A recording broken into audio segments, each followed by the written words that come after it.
বাংলাদেশ দখল করতে চায় ভারত। বাংলাদেশের গুরুত্বপূর্ণ ২ টি জেলা যশোর এবং খুলনাকে তারা ভারতের সাথে যুক্ত করতে চায়। এইটি দাবি করে আজকে বক্তব্য দিয়েছে ভারতের সরকারের একজন গুরুত্বপূর্ণ দায়িত্বশীল নেতা। এটি কিন্তু এআই নয়।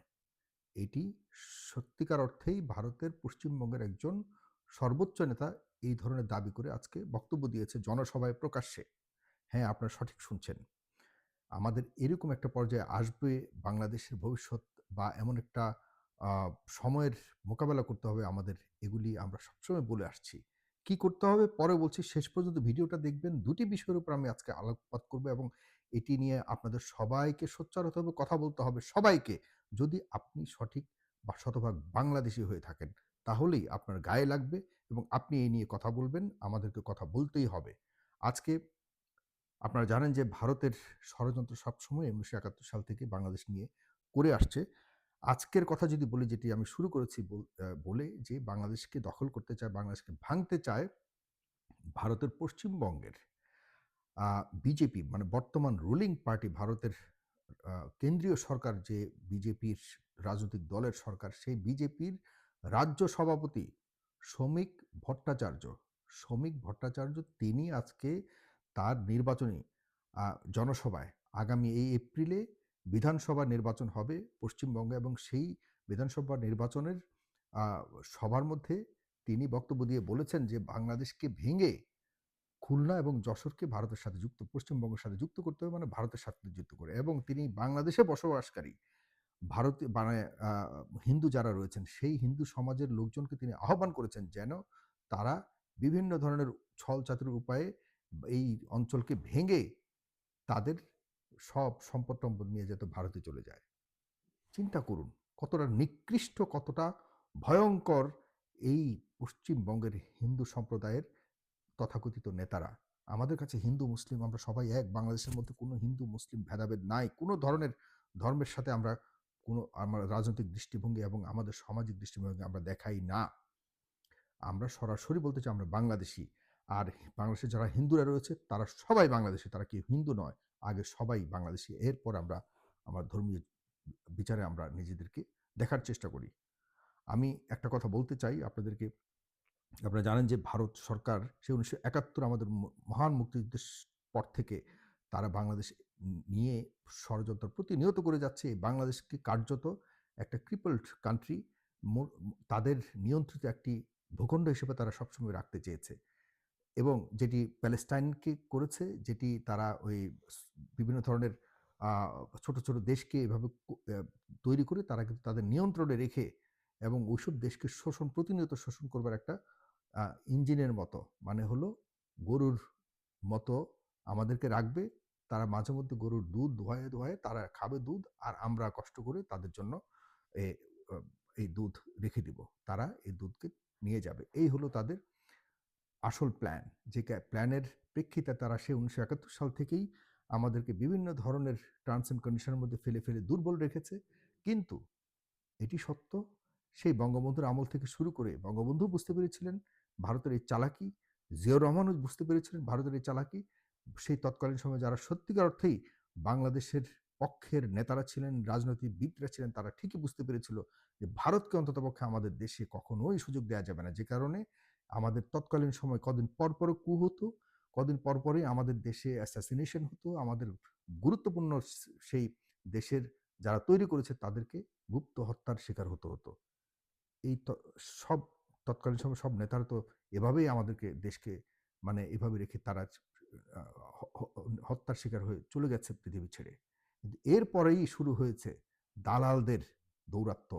যে দালালরা ভারতের সাথে মিলে মিশে শেষ পর্যন্ত বিভিন্ন সময় বাংলাদেশের ক্ষমতা আ আঁকড়ে ধরেছিল এবং বাংলাদেশের গণতন্ত্রকে গলা টিপে হত্যা করে তারা শুধুমাত্র ভারতের পারপাস সার্ভ করেছে। আর ভারত তাদের পছন্দ মতো তাদের কে ব্যবহার করে বাংলাদেশে বিভিন্ন রকম গ্রুপিং করে রাজনীতিবিদদের মধ্যে, রাজনৈতিক দলগুলোর মধ্যে বিভিন্ন ধরনের বিশ্বাসের ঘাটতি তৈরি করে শুধুমাত্র ভারতের কাছে গিয়েই আ ভারতমুখী রাজনীতির একটা নতুন কালচার শুরু করেছে। যেটির প্রেক্ষিতেই কিন্তু এখন পর্যন্ত এই ভারতের ভারত ঘিরে আমাদের যখনই কোনো কিছু হয় তখনই ভারতের বিষয়টা সামনে চলে আসে। এটি আমাদের জন্য খুবই দুর্ভাগ্যজনক। আজকে দেখুন এই বারবার বিভিন্ন সময়ে কিন্তু বাংলাদেশকে এত বড় দুঃসাহস কিভাবে হয়, পশ্চিমবঙ্গের রাজ্য মানে বিজেপির রাজ্য সভাপতি শ্রমিক ভট্টাচার্য এমন কথা বলতে পারে। সে কিন্তু হালকা পাতলা নেতা নয়। একটি রাজ্যের রাজনৈতিক দলের সভাপতি, রুলিং পার্টির রাজ্য সভাপতি।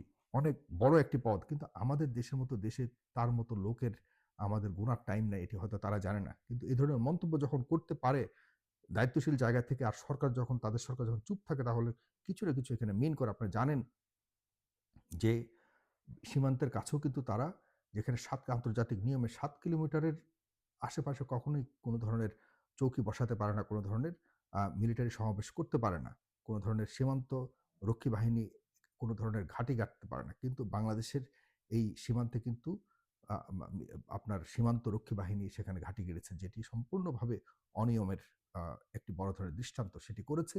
কিন্তু আমাদের পক্ষ থেকে আমরা সেরকমভাবে আ মোটা দাগে তেমন কোনো প্রতিবাদ করতে পারিনি। এরপর আ আপনারা ভালো করে জানেন চিকেন নেকের ওখানে আমরা সবসময় চিকেন নেক করেছি, যেটা উত্তর-পূর্বকে মূল ভারতের সাথে আপনার যুক্ত করে, এবং এখানে বাংলাদেশের বড় ধরনের একটা আমাদের একটা অ অ প্রভাব রয়েছে। সেই চিকেন নেকের এদিকেও কিন্তু তারা এখন দেখা যাচ্ছে যে তাদের মিলিটারি বেস বসিয়েছে, এবং তারা এই যে অঞ্চলটিকেও নিয়ন্ত্রণ করবার জন্য সর্বোচ্চ রকম চেষ্টা করছে। এখন তারা জীবনে কখনো বাংলাদেশের দিকে তাকাবারও সেই দুঃসাহস কখনোই করবে না জানি। এটি হয়তো আপনাদের মনে হতে পারে, আমাদের মনে হতে পারে যে এটি শুধুমাত্র এখন পশ্চিমবঙ্গের বিধানসভা নির্বাচনে টিকার জন্য, নির্বাচনে ভোট পাওয়ার জন্য, ভোটের মার্কেট গরম করবার জন্য এই ধরনের বক্তব্য দিতে পারে। কিন্তু এই ধরনের বক্তব্য কোনোভাবেই আন্তর্জাতিক বিচারে আমাদের যখন কানে আসে, তখন আমরা এটাকে সাধারণভাবে নেয়ার কোনো সুযোগ নেই। কারণ হলো আমাদের দেশকে বিভক্ত করবার এমন বক্তব্য আমাদের পার্শ্ববর্তী দেশের দায়িত্বশীল কেউ দিতে পারে না। আমরাও বলতে পারি যে এই পশ্চিমবঙ্গের তো প্রায় অর্ধেকের মতো তো মুসলিম। চলে আসুক পুরো পশ্চিমবঙ্গ, আমরা নিয়ে আসবো প্রয়োজনে। আমরা পশ্চিমবঙ্গকে নিয়ে এসে আমাদের বাংলাদেশের সাথে যুক্ত করব। ভারত, ভারতের আসাম, পশ্চিমবঙ্গ এগুলো আমাদের ছিল। আমরা বলতে পারি যে আমাদের বাংলাভাষী এই পুরো অঞ্চল এগুলি আমাদের ছিল। আমাদের এগুলিকে ভাগ করে ব্রিটিশরা দেখা গেছে আমাদেরকে এই পুরো আমাদের অঞ্চলটাকে ভারতের অধিভুক্ত করেছে। এটি আমরা বলতে পারি। ঠিক আছে? তো আমরা এভাবে বলতে চাই না। তবুও আমাদের এই সম্ভাবনা আমরা হাতছাড়া কখনোই করব না। কোনো না কোনো দিন এগুলিকে আমাদের সাথে যুক্ত করব। কিন্তু ভারতের এই পশ্চিমবঙ্গের শ্রমিক ভট্টাচার্য বাংলাদেশকে এইভাবে ভাঙার কোনো ধরনের ঐতিহাসিক যুক্তি নাই। সে শুধু ধর্মের ভিত্তিতে বলেছে, আমরা ধর্মের ভিত্তিতে বাংলাদেশের সবাই ঐক্যবদ্ধ, হিন্দু, মুসলিম, বৌদ্ধ, খ্রিস্টান সবাই আমরা একসাথে আছি। আমরা আগে আমাদের বাংলাদেশী হিসেবে আমরা পরিচয় দিই। এরপরে আমরা অন্য ধর্মের কথা বলি।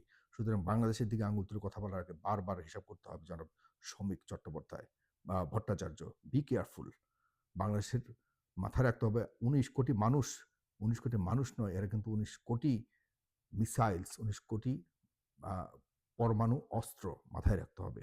এরা কেউই ভয় পায় না। নিজের সার্বভৌমত্বের জন্য জান দিতে প্রস্তুত সার্বক্ষণিক। সুতরাং এদিকে চোখ তুলে তাকালে চোখ নাই হয়ে যাবে। মাথায় রাখতে হবে। আরেকটা কথা বলে রাখি, দেখুন একটু লম্বা হয়ে যাচ্ছে, তবুও আপনাদেরকে শুনতে হবে। আমাদের এই যে দেখুন সারা বিশ্বে যুদ্ধ লাগছে। যুদ্ধ কিন্তু আসলে বলে কয়ে আসছে না। এখন যুদ্ধের ব্যাপারে আমরা আসলে আ নিশ্চিত করে বলতে পারি না যে কোন যুদ্ধ কি কারণে কোথায় হচ্ছে। কোথাও না কোথাও যুদ্ধ লেগে যাচ্ছে। এটি বর্তমানে যে এখন আসলে পেশি শক্তি যার, সেই এখন সারা বিশ্বের নেতৃত্ব দেওয়ার জন্য চেষ্টা করছে। এই যে আপনারা দেখছেন যে ইরানের উপরে যেভাবে হামলা করছে, কোনো কিছু না বলে না কয়ে যুক্তরাষ্ট্র কিন্তু হামলা করে বসেছে। ইউক্রেনের উপরে রাশিয়া হামলা করে বসেছে। মানে এখন চলছে হলো সাম্রাজ্যবাদের একটা নতুন ভার্সন। হ্যাঁ? আগে যেমনভাবে চলেছে, এখন আস্তে, আস্তে নতুন ভার্সন শুরু হয়েছে। এই ভার্সনের কশাঘাতে আমাদের বাংলাদেশের যদি কখনো না, কোনো না কোনো কারণে আমাদেরকে কোনো এমন একটা পরিস্থিতির সম্মুখীন হতে হয়, তাহলে আমাদের আসলে আত্মরক্ষার কি আছে? একটি বড় প্রশ্ন আপনাদের কাছে আমি রাখতে চাই। আমাদের সরকার, আমাদের সাধারণ মানুষের কাছে, আমাদের রাজনৈতিক দলগুলোর কাছে আমরা আজ পর্যন্ত বলতে পারবো বা বলার কোনো সুযোগ আছে যে বাংলাদেশের জাতীয় কোনো সংকটে জাতীয় ঐক্য আমরা ঐক্যমতের ভিত্তিতে কোনো একটা চূড়ান্ত সিদ্ধান্ত নিতে পেরেছি? আপনারা কমেন্ট করবেন। আমরা সার্বভৌমত্ব প্রশ্নে এই অভ্যন্তরীণ যে বিভক্তি রয়েছে বিভিন্ন দলের মধ্যে, এগুলির ঊর্ধ্বে উঠে আমরা আজ পর্যন্ত একসাথে বসবার কোনো মানসিকতা রাখি আমরা? রাখি না। আমাদেরকে রাখার জন্য একটা পথ খুলতে হবে। আমাদের দেশে শুধু আমরা মানুষ প্রডিউস করছি। কিন্তু আমরা আমাদের দেশকে রক্ষা করার জন্য কোনো ধরনের শক্তি প্রডিউস করছি না। আমাদের দেশের যে সম্পদ আছে সারা পৃথিবীর কোথাও এই সম্পদ নাই আমি বলে রাখছি। পৃথিবীর বিভিন্ন দেশে দেখুন গত পরশুদিন ইসরায়েল কি বলেছে? ইসরায়েল বলেছে আমাদের সেনাবাহিনীতে আস্তে, আস্তে আমরা লোক পাচ্ছি না। আমাদের অস্ত্র আছে কিন্তু লোক নাই। আর আমাদের বাংলাদেশে লোক আছে ভরপুর কিন্তু অস্ত্র নাই বা আমাদের সার্বভৌমত্ব রক্ষা করবার জন্য সেরকম কোনো শক্তি নাই। আমাদেরকে অবশ্যই বাংলাদেশকে আমরা এই অঞ্চলের আমরা ধরতে গেলে সবচেয়ে শক্তিশালী দেশ হিসেবে গড়তে পারি। কারণ আমাদের লোকারণ্য, আমাদের ঘরে, ঘরে মানুষ আর মানুষ, যে মানুষগুলিকে আমরা শক্তিতে রূপান্তর করতে পারি। শক্তি, এগুলোর জন্য আমি মনে করি যে এখন থেকেই বর্তমান যে সরকার, তারেক রহমান সরকার বর্তমানে আছেন, তা তিনি তার নেতৃত্বে নতুন করে বাংলাদেশের আ যে বিভিন্ন স্তরে তিনি যে উন্নয়নের কথা বলছেন, পাশাপাশি বাংলাদেশকে আগামীর যেকোনো ধরনের হুমকি মোকাবেলায় বাংলাদেশকে কিন্তু প্রস্তুতির জন্য ওনাকে অবশ্যই আমাদের সামনের এই যুব সমাজকে নিয়ে একটা মহাপরিকল্পনা করতে হবে। এবং আমাদের মিলিটারিকে ঢেলে সাজাতে হবে। মিলিটারির যে বিমান বাহিনী, সেনাবাহিনী থেকে শুরু করে যত বাহিনী আছে, নৌবাহিনী সবগুলিকে আধুনিকীকরণ এবং আমাদের আন্তর্জাতিক মানের অস্ত্র কেনার জন্য যত পয়সা লাগে সেগুলো আমরা প্রয়োজনে বিদেশি রেমিটেন্স আ আরো অতিরিক্ত পাঠাবে মানুষ কষ্ট করে। তবুও আমাদের বাংলাদেশকে অবশ্যই শক্তিতে আরো বেশি আধুনিকীকরণ করতে হবে। প্লিজ আমার কথাগুলো ধরুন, রাখুন। আমরা ন্যূনতম আমাদের সার্বভৌমত্ব রক্ষার জন্য, আমাদের আত্মরক্ষার জন্য যেটি আমাদের অধিকার, সেটির জন্য প্লিজ পরিকল্পনা করুন। এখনই সময়। না হলে দেরি হয়ে যাবে। প্লিজ, পৃথিবীর অবস্থা ভালো নয়। আমি বলি না যে আমরা আক্রমণ করতে যাবো কাউকে। কিন্তু কেউ আক্রমণ করলে অন্ততপক্ষে আমরা পাল্টা জবাব দেয়ার মতো বা আমাদের আত্মরক্ষার জন্য কথা মানে ন্যূনতম দেখাবার জন্য হলো আমাদেরকে একটা প্রস্তুতি নেওয়া উচিত। সেজন্য বেসিক যে প্রয়োজনটা এটা হলো সবাইকে ক্যাডেট মাস্ট করতে হবে। মিলিটারি ট্রেনিং মাস্ট করতে হবে। আমরা সবাইকে শুধুমাত্র এই যে পড়াশোনা করাই, এই একটা যদি বিপদ-আপদ হয়, এদেরকে দিয়ে যে আমরা দেশের উন্নয়নে বা দেশের মানে তাৎক্ষণিক যে সংকট মোকাবেলার জন্য এই মানুষগুলিকে যে ব্যবহার করতে পারবো, এ ধরনের বেসিক হাতে কলমে কোনো শিক্ষা দিচ্ছি না। একটা ট্রেনিং দিচ্ছি না ন্যূনতম। ট্রেনিং দেয়ান। অনেক বেকার পড়ে আছে। তাদেরকে বলুন যে তোমরা এই ন্যূনতম ট্রেনিংগুলি করো। অন্ততপক্ষে দেশ রক্ষায় কিছু, কিছু বিষয় আছে যে অস্ত্র চালানো, সম হঠাৎ করে এমার্জেন্সি সংকটকে মোকাবেলা করবার জন্য যে বেসিক বিষয়গুলি আছে এগুলিকে শিক্ষা দেওয়ার জন্য প্লিজ দ্রুত পদক্ষেপ নিন। আমার ভিডিওটি অবশ্যই সবাই শেয়ার করে সরকারের শীর্ষ পর্যায় পর্যন্ত পৌঁছানোর ব্যবস্থা করুন। প্লিজ, এটি আমার অনুরোধ আপনাদের কাছে। ধন্যবাদ। সালাম।